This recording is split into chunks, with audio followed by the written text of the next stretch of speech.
Y'all know what's going on. It's time for another episode of Doing Time with Joe. I'm your host, Joe Baker, and welcome to the show, y'all. Look, let me give you the rest of this thing. Let me give you the rest of it now. Listen to me. Check this out.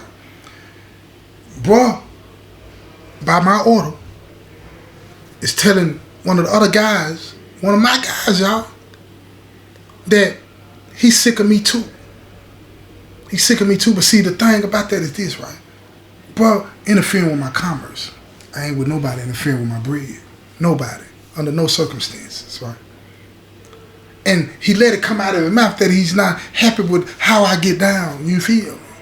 He wants me out of the way because without me being in the way, you know, I think this brother feel like he can do anything and everything he wants to do to anybody. You feel me? So he's going to get rid of me. But how do you do that? How do you plot against the nine?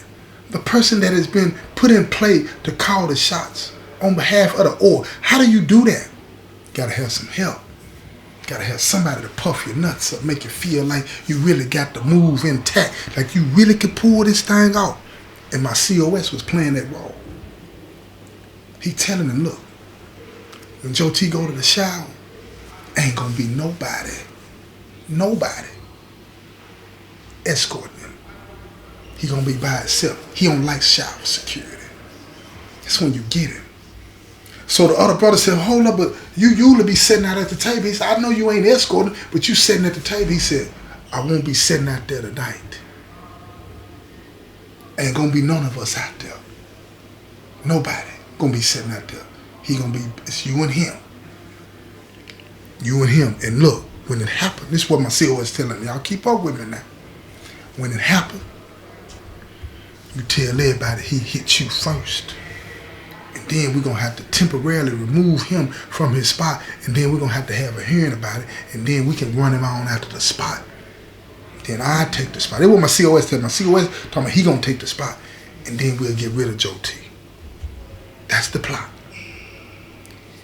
So bro, like, let's do it. Let's do it. So that afternoon, I come in from the weight pile. You know, I get my money every day. You feel? I come in from the weight pile.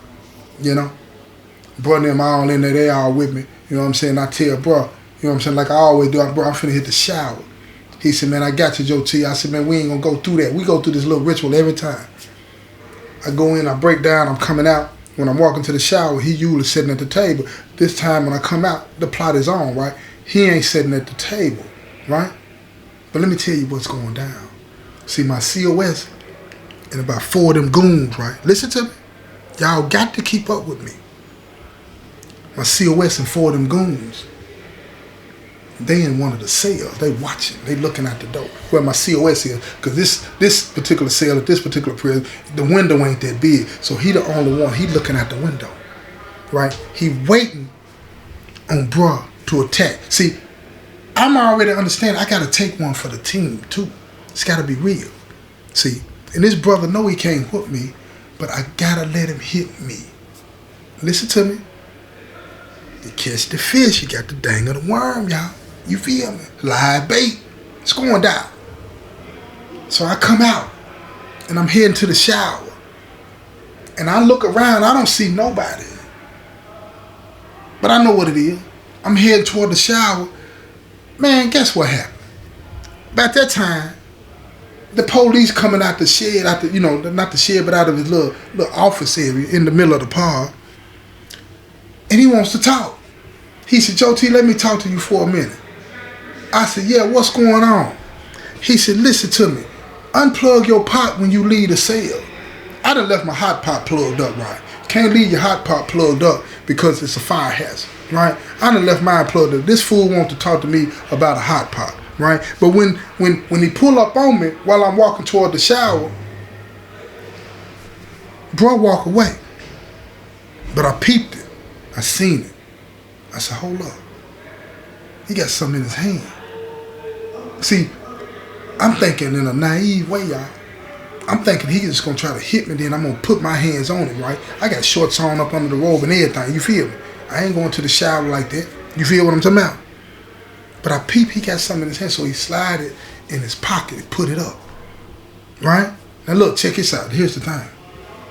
When the police finished talking to him, I tell him, okay, I got you, officer. I'll make sure it's unplugged, this, that, and the third, right?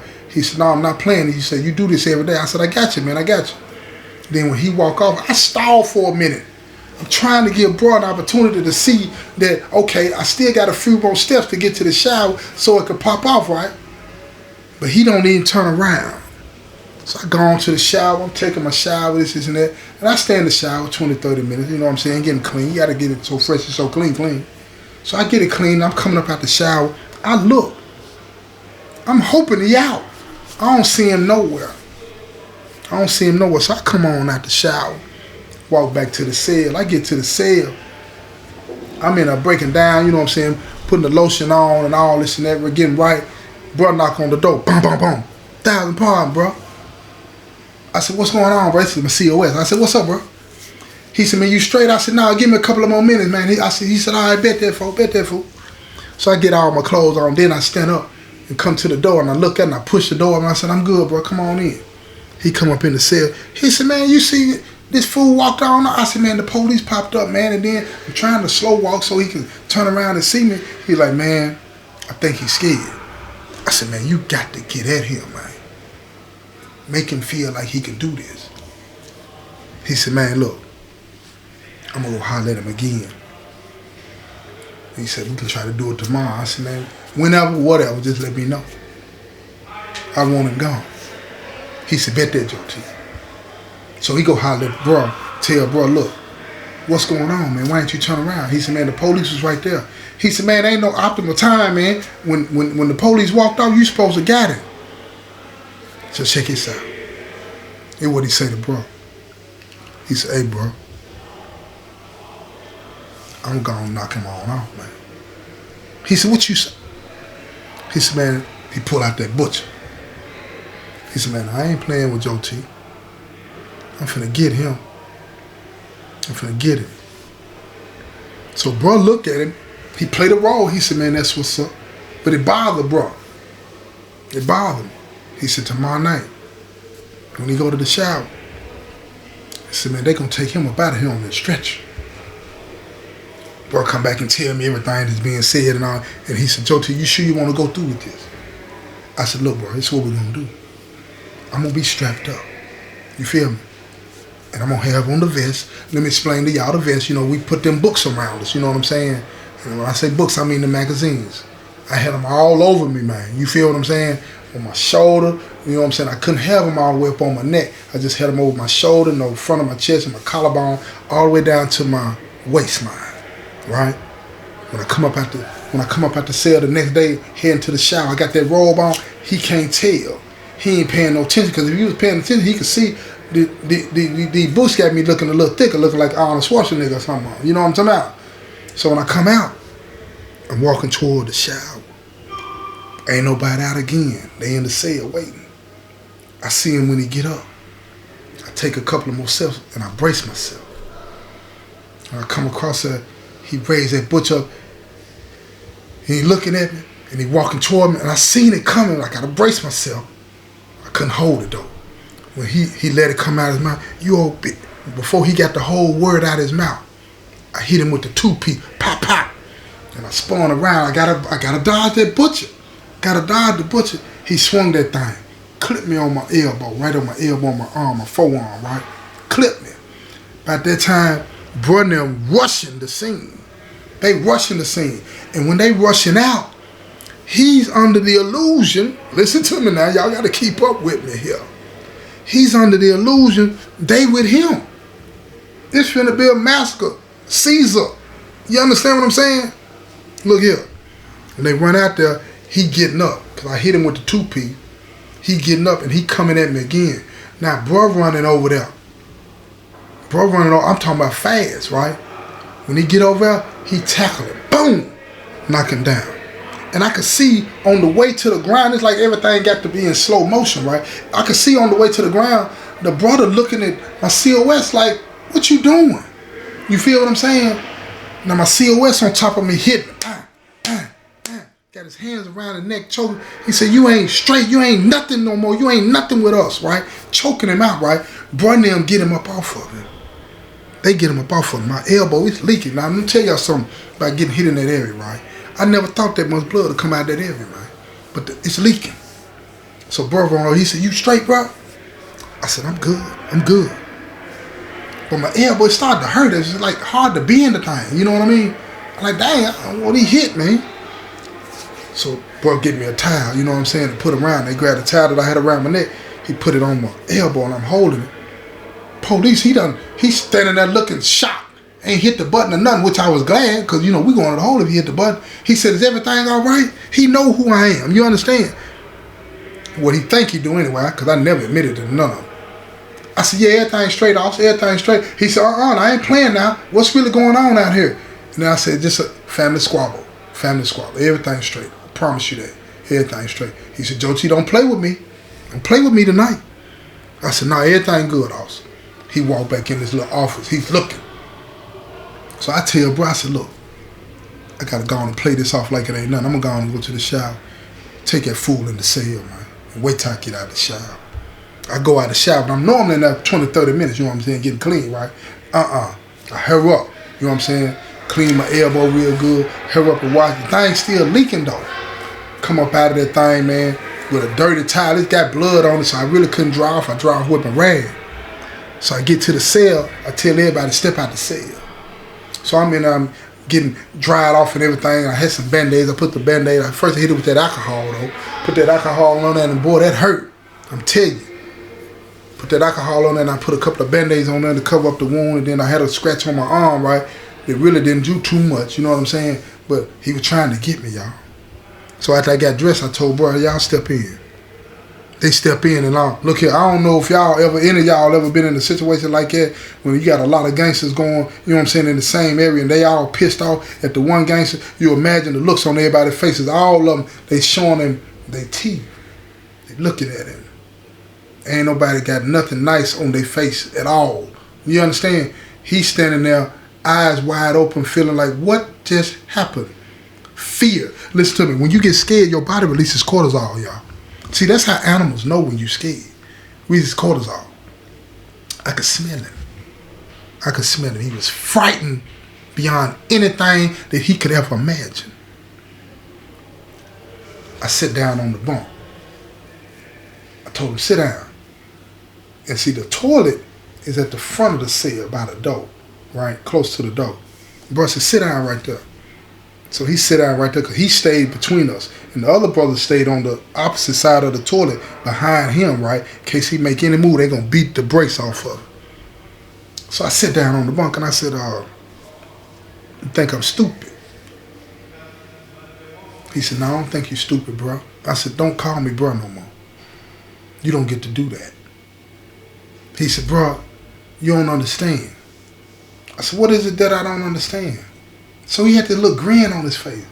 I said, what is it that I don't understand? And he said, you think this was just me? I said, was it? Was it just you? He looked at me, right? He said, you can't trust everybody in your circle. I said, who you talking about? So you think I'm stupid? He said, bro, brother one told me to do that. He wants your spot. He played me. I look at him. And I sat there for a minute. I'm still staring at him. Then I look up at bro, trying to give him the impression that he might have me convinced of the plot. Right? So I look at bro and I look at him. I said, bro, let me tell you something. I said, from the day that you made that comment at that basketball game that I gotta go, I said, I've been plotting on you. His eyes got big as a $50. I said, yeah. I said, cuz let us know everything. Yeah, cuz let us know everything. And then I told him this, look, check it out. I said, I'm the one that told bruh to tell you how to do it. Oh, yeah. I set you up. Because, see, I wanted to know if you really wanted to hurt me. I wanted to know if you were willing to really go against what the organization is about. And you what? You showed me you what? You don't care nothing about the law. You don't care nothing about me. You don't care nothing about none of us. This is about you. I said, and that ain't something that I'm willing to let go. He looking at me. He said, bro, he said, man, I'm sorry, man. I said, oh, I know that part. I know that part. Yeah, you sorry. He said, before this is over, I said, before this is over with, you're going to be more than sorry.